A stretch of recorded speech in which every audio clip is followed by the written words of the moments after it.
Tucker, thanks so much. 24 minutes after the hour, a Georgia congressman goes to bat for an Army chaplain he claims was wrongly warned about using religion in counseling services.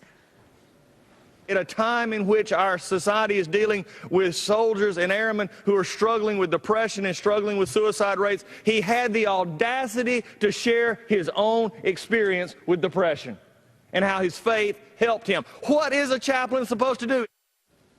Is this just one more example of a larger movement against religion in our military? That Congressman Doug Collins joins us now. Thanks for being with us.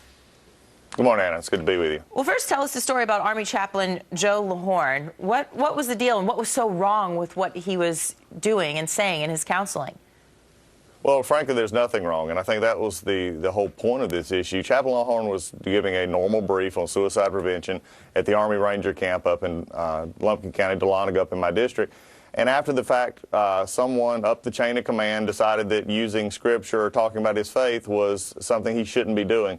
And really everything that we have looked at, and me being a chaplain as well in the United States Air Force Reserve, said he did nothing outside the bounds, and yet the Army would not remove the letter of concern from his file. We feel like that is just simply trying to chill chaplains into not expressing their faith and doing the job they're supposed to be doing. Well, especially when you look at morale issues that are going on in the military right now. In fact, the Washington Times is citing that troop morale has dropped 30% under President Obama. So from the commander-in-chief changing from Bush to Obama, it's gone down 30%. Do you think that's because of policy changes or just an environment and a culture that some of these military members feel like they can't even express how they feel about things and their faith?